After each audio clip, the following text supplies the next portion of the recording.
Il y a un peu plus de 20 siècles, un bateau romain chargé de près de 6000 amphores a fait naufrage ici, dans la rade de Gien, à une vingtaine de kilomètres de Toulon. Des navires très divers, comme ceux encore visibles aujourd'hui sur les mosaïques d'Ostie, sillonnaient alors les mers. 2000 ans plus tard, une équipe d'archéologues d'un laboratoire CNRS d'Aix-en-Provence, dirigée par André Tchernia et Patrice Pommet, entreprend l'étude des restes de ce cargo romain. Gisant par 20 mètres de fond et protégé par une importante épaisseur de racines d'herbes marines, l'épave avait toutes les chances d'être en bon état de conservation, avec une grande partie de la cargaison en place.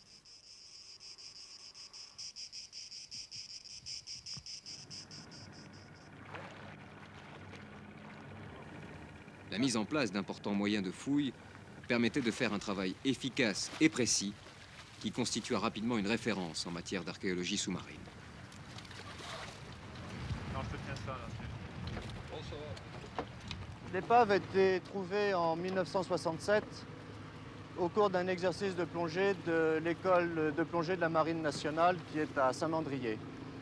L'étude de ce type de navire nous donne des renseignements à la fois sur l'histoire économique, si vous voulez, la nature et le volume des échanges à une période donnée, et d'autre part des renseignements sur le type des bateaux, leur construction, et tout le domaine de l'archéologie navale.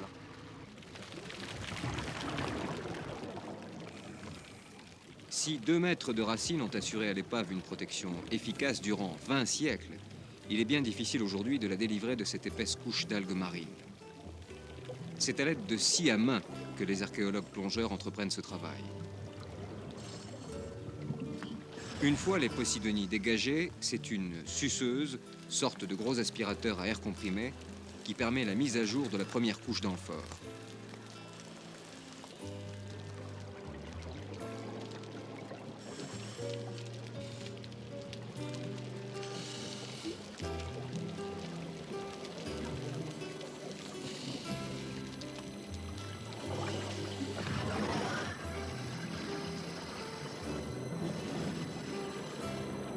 Un cadre métallique de 8 mètres sur 12 est alors installé et maintenu à 4 mètres du fond. Il servira tout au long de la fouille pour faire les prises de vue photogrammétriques dont on tirera plus tard des plans précis.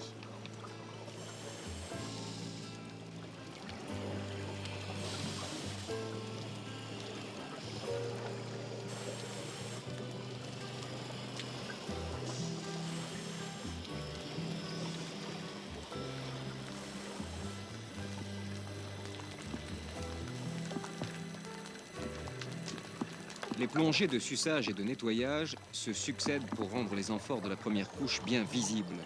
La suceuse est très puissante et permet un travail considérable, mais elle doit être manipulée avec une extrême délicatesse, car aucun objet, si minime soit-il, ne doit remonter à la surface. La grille n'est là que comme ultime assurance de ne voir s'échapper aucun indice. Une équipe prépare le numérotage des amphores qui seront ainsi parfaitement repérés sur les photographies faites à partir du cadre. En attendant ces prises de vue, aucun objet n'est déplacé.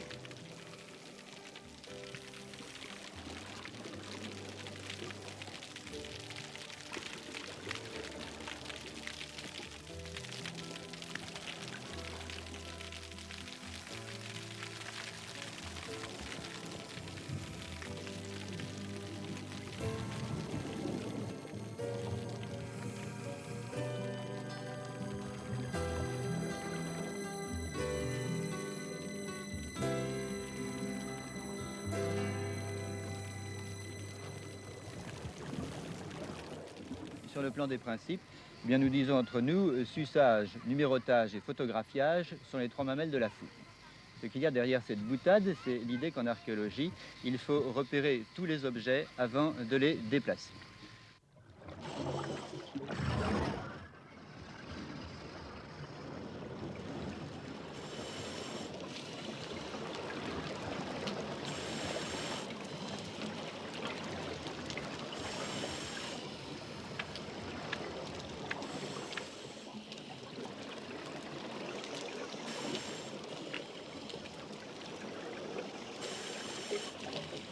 Les amphores de la première couche ont toutes leurs numéros. Elles sont bien dégagées Les prises de vue peuvent donc avoir lieu. En photogrammétrie sous-marine, le principe est le même que pour ce qui se passe en photo aérienne pour le lever des cartes. Nous faisons plusieurs passages à 4 mètres de hauteur. Ces photos se font couple par couple, c'est-à-dire que chaque couple représente une zone de fouille que l'on peut voir en relief. C'est le principe de la stéréoscopie. Cette méthode, utilisée dans des conditions rigoureuses de prise de vue, permet au photogrammètre de restituer un plan précis de la zone de fouille. Ceci est un élément très important pour les archéologues qui disposent ainsi d'un maximum de précision pour l'étude de la position des objets.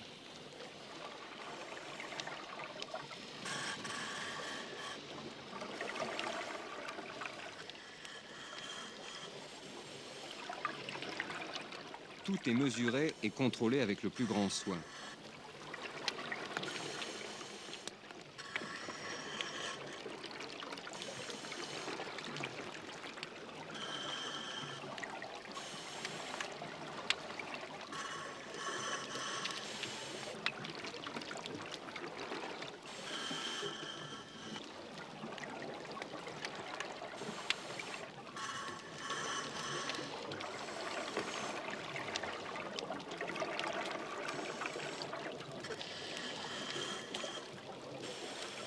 Une fois la qualité des photos vérifiée, cette première couche d'amphore peut être enlevée. Elles sont alors placées dans un panier métallique auquel est élingué un ballon qui, gonflé, le montera à la surface.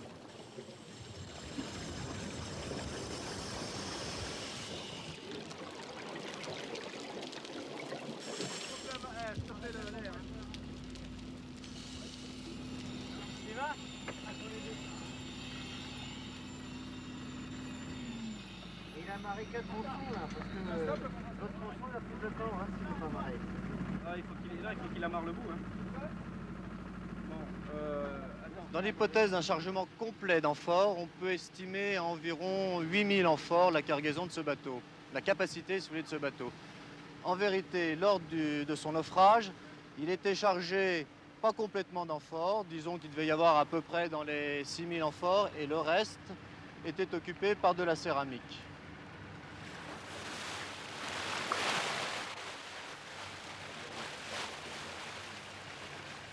La plupart des amphores de la couche supérieure sont remplies de vases et de sédiments. Elles sont nettoyées à l'aide d'un jet d'eau en prenant garde de conserver tous les fragments de vaisselle ou de céramique placés là par des poulpes lors de l'élaboration de leur nid.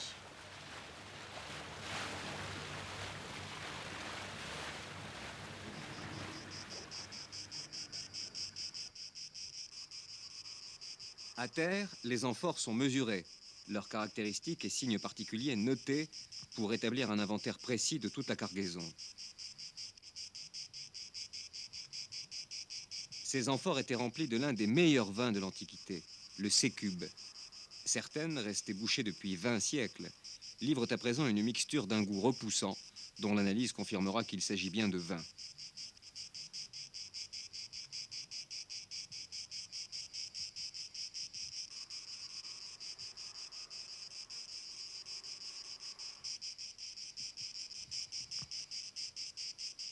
Du sable volcanique resté collé sur certaines amphores de la couche inférieure a été trouvé au fond de la carène, à l'arrière du bateau. Servant à équilibrer le navire et à faciliter l'implantation des amphores, ce sable provenait vraisemblablement de la région du Vésuve. Non loin de là, près de Terracine, au nord de Naples, les archéologues ont trouvé, grâce au timbre que la plupart des amphores portaient, l'emplacement des fours de potier où elles avaient été cuites. Des caisses de vaisselle avaient été disposées lors du chargement au-dessus de la cargaison d'amphores. Aujourd'hui, c'est le plus souvent brisé que les plongeurs retrouvent les bols ou les plats tombés entre les amphores. Tous ces tessons sont mis en sac après avoir été soigneusement repérés par rapport aux objets les plus proches. C'est l'étude de cette céramique et de quelques monnaies trouvées au fond de la cale qui a permis de préciser la date du naufrage, entre 60 et 40 avant Jésus-Christ.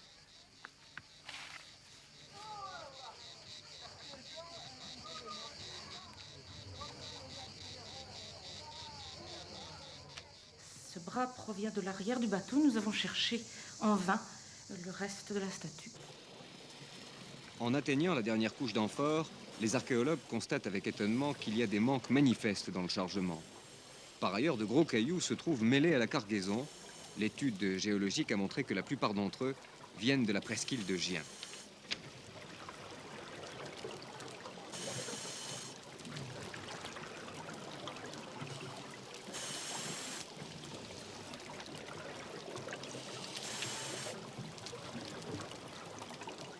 Si la cargaison du bateau permet de commencer à comprendre les problèmes du commerce maritime antique, il est évident que le bateau, lui aussi, joue un rôle très important dans ce commerce et on ne peut pas étudier les conditions de ce commerce si on n'étudie pas en même temps les bateaux qui sont les vecteurs de ce commerce.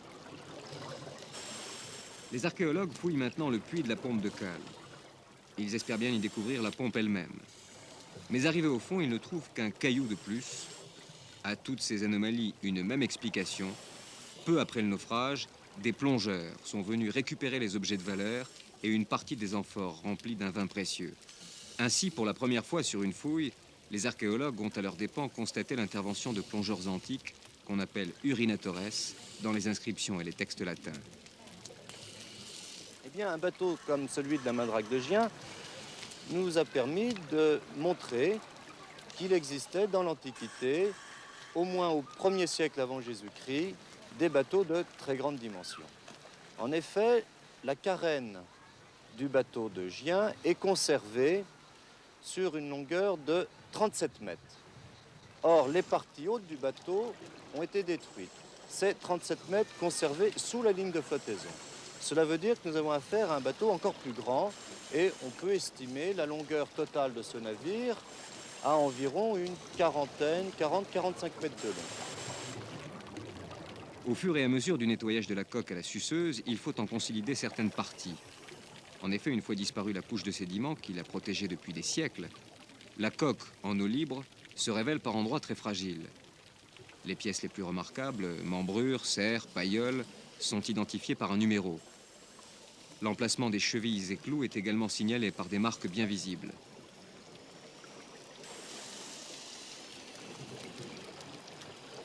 La coque, habillée de tous ces numéros, est prête pour la photographie.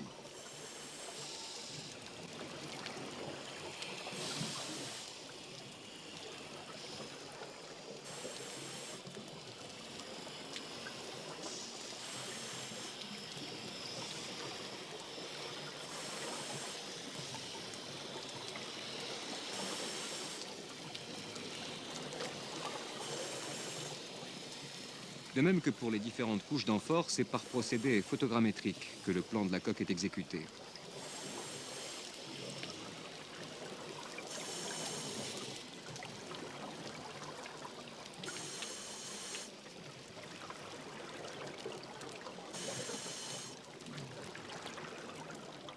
Pour compléter ces dessins, l'architecte doit prendre de nombreuses mesures sur des coupes transversales afin de pouvoir étudier les lignes d'eau et le tonnage du bateau.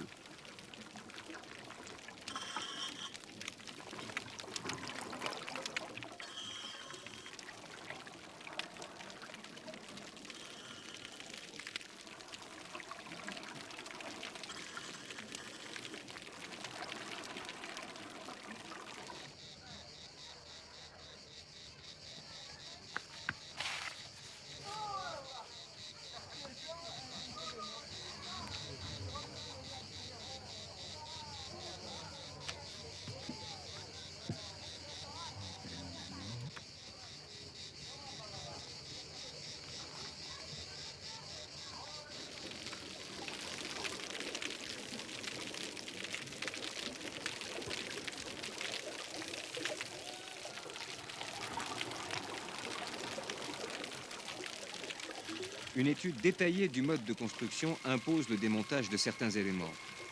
Il faudrait des moyens tout à fait considérables pour sortir de l'eau une telle épave de 35 mètres de long. Aussi, malgré leur réticence, les archéologues sont contraints de prélever certaines pièces essentielles de la coque qui pourront être étudiées avec précision à terre. Quelques membrures et serres sont sciées délicatement, puis stockées à proximité de la coque. Le bordé du navire est alors à nu et peut être photographié en détail avant son enlèvement.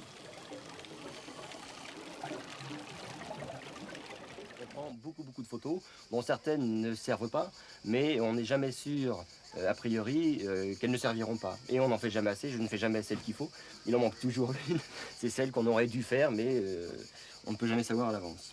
C'est vrai aussi quand on est sur la coque pour les photos de bois, puisque le bois ne sera pas remonté ou sauf des petits prélèvements qu'on pourra photographier à la surface, mais la plus grosse partie du bois doit être observée et enregistrée au fond. Donc beaucoup de photos de bois également, de détails, d'ensemble.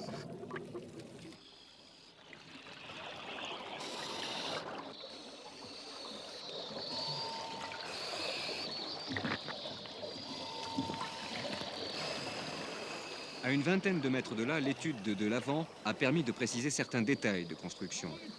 Le bateau a une étrave concave, comme c'est le cas pour quelques navires représentés sur les mosaïques d'Ostie.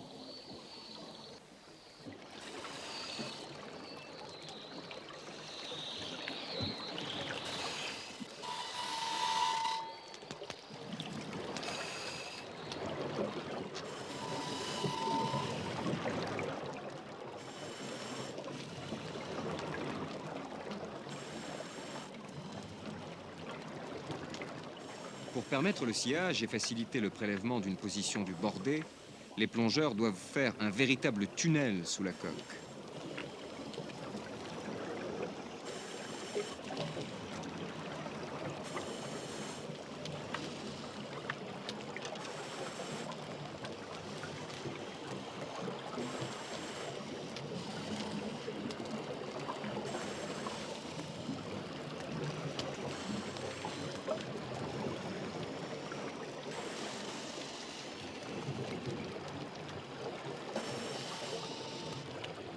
Le tunnel est entièrement creusé à la suceuse.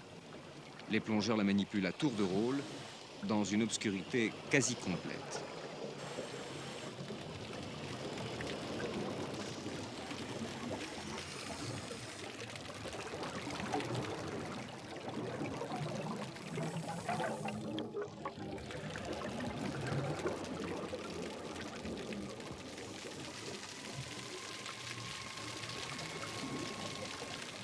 À partir de maintenant commencent les gros travaux de sciage. D'abord, une portion de muraille est prélevée à l'aide d'une scie pneumatique.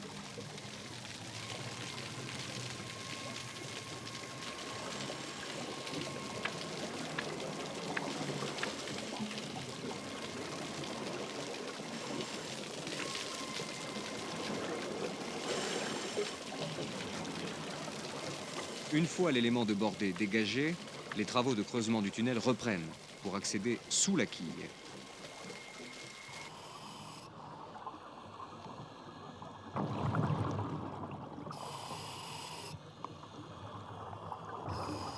Le tunnel terminé, la quille est prête à être sciée.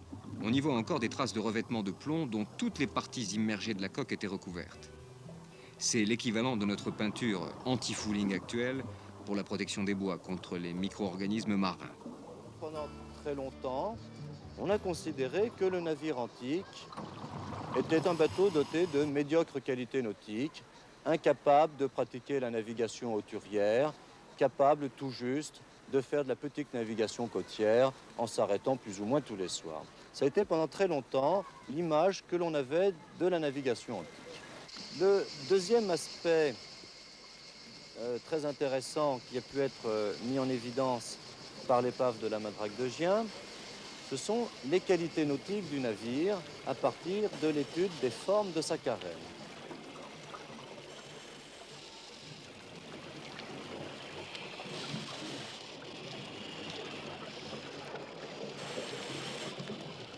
L'étude d'ensemble des formes, complétée par des prélèvements de la quille, révélera les excellentes qualités nautiques de ce navire. Cet élément de quille, une fois scié, est amené à la surface à l'aide d'un ballon pour un démontage et une analyse complète.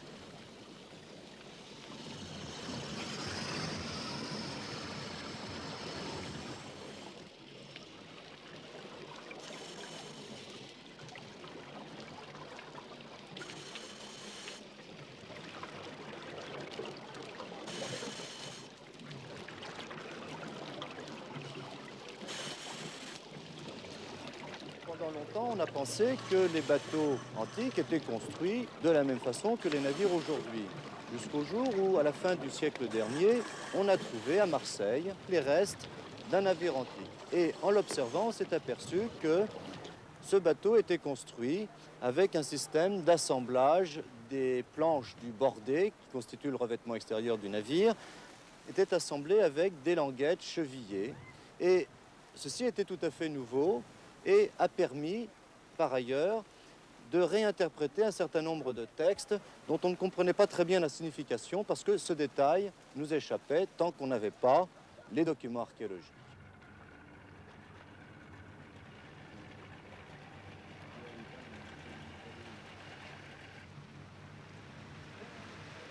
L'importance de la quille surprend. Épine dorsale du navire, elle en supporte tous les poids et les efforts. De sa solidité dépend celle du bateau, et un soin particulier est porté à son assemblage. Mais son rôle ne s'arrête pas là. Fortement proéminente, elle constitue un plan de dérive important.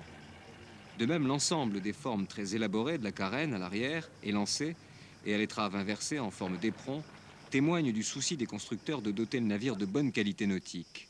Vitesse, stabilité, possibilité de remonter au vent. Autant de qualités que l'on ne prêtait guère jusqu'à présent aux bateaux de commerce antiques et à plus forte raison aux plus gros d'entre eux. Pour étudier la construction du navire, toutes les pièces prélevées font l'objet d'un relevé en grandeur nature, comme ici les membrures ou la quille.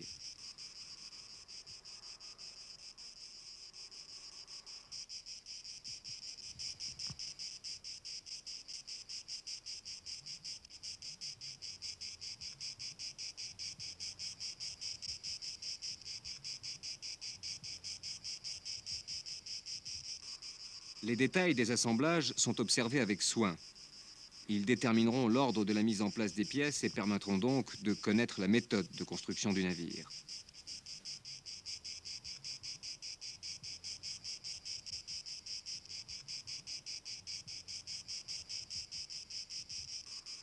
Certains assemblages sont découpés minutieusement, comme ici un tenon chevillé dans une mortaise.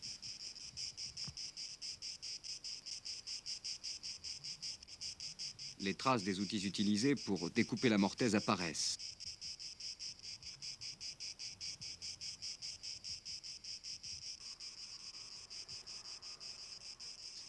Les coins et les chevilles de liaison sont alors dégagés. Leur disposition montre que les bordets ont été construits avant la pose des membrures. Cette méthode, courante dans l'Antiquité, procédait en somme à l'inverse de la technique sur squelette qui nous est familière. Elle n'en permettait pas moins de construire de grands et beaux bateaux.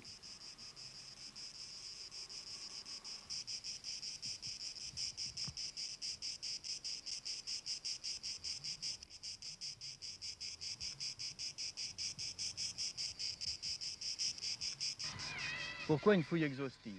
À l'origine, il y avait certainement un pari technique. Quand nous avons commencé, les seules fouilles exhaustives avaient été réalisées par les Américains à Chypre et en Turquie, et c'était encore un peu un exploit de se lancer dans une aventure pareille.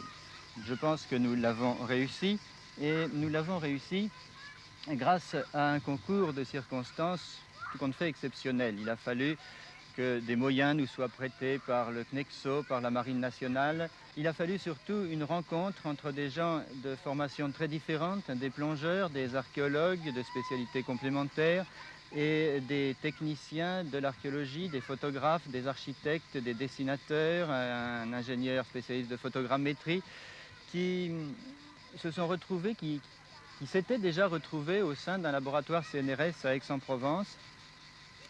Et c'est grâce à cela qu'une équipe a pu entourer cette épave d'une série de moyens d'analyse qui sera peut-être difficile à réunir encore une autre fois.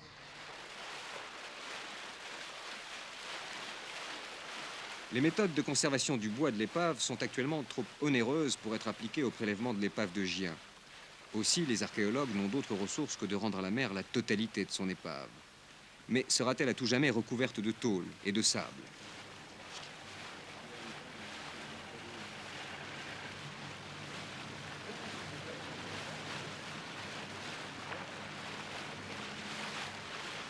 Nous ne pensons pas la sortir car ça pose des problèmes de conservation extrêmement délicats et très onéreux.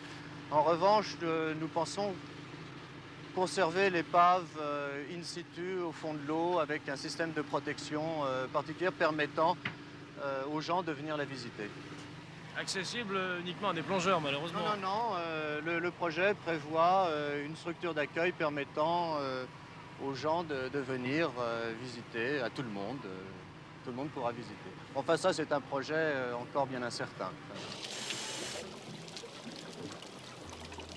Cette étude menée par le Centre national pour l'exploitation des océans prévoit une immense bulle de protection et une structure d'accueil semi-submersible permettant à tout un chacun d'observer cette épave unique. L'aboutissement de ce projet représenterait une consécration de l'extraordinaire travail d'archéologie sous-marine fait depuis 10 ans par une équipe du CNRS d'Aix-en-Provence.